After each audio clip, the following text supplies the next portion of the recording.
La Banque mondiale a décidé d'apporter son assistance au gouvernement centrafricain afin d'améliorer le climat des affaires, de financer et mettre en œuvre un fonds de garantie qui aura pour objectif d'accompagner le secteur privé centrafricain. Pour ce faire, l'institution et le gouvernement centrafricain devront s'accorder à rendre opérationnel le fonds de garantie et d'investissement d'ici mars 2022. Soulignons qu'à l'issue de tout le processus, il reviendrait au conseil d'administration de la Banque mondiale d'approuver les financements appropriés au cas où les opérateurs du secteur privé préparent et présentent des projets intéressants.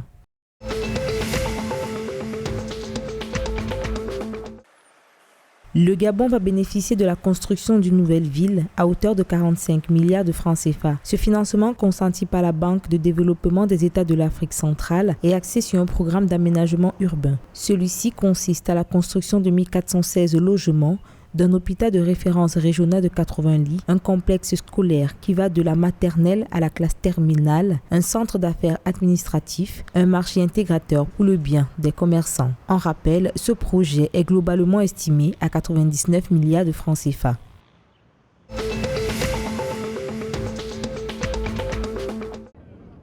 Au Tchad, la coalition d'opposition et de la société civile Wakit Tama avait prévu de manifester pour protester contre la gestion du pays par les autorités de transition. Conscients du trouble que peut organiser cette démarche, les forces de l'ordre se sont rassemblées dans les rues de N'Djamena pour disperser les manifestants. Malheureusement, une personne a perdu la vie, 12 agents des forces de l'ordre ont été blessés et 12 véhicules caillassés.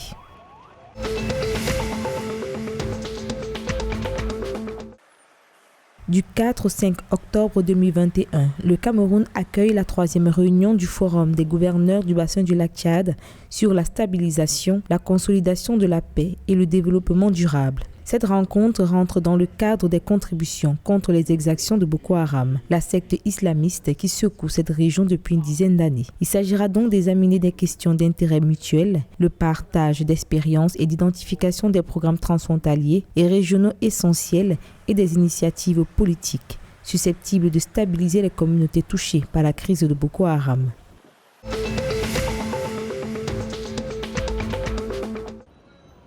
En République démocratique du Congo, la chambre basse du Parlement a été prise pour cible par la coalition Transparence RDC pour lancer sa campagne anticorruption. Cet organisme de la société civile s'insurge contre l'octroi des véhicules aux députés qui pour eux constitue une opération d'achat de conscience car la corruption ne peut pas faire marcher un pays. Alerter l'opinion nationale et internationale sur cet acte de corruption est nécessaire car l'argent de l'État doit avoir une traçabilité.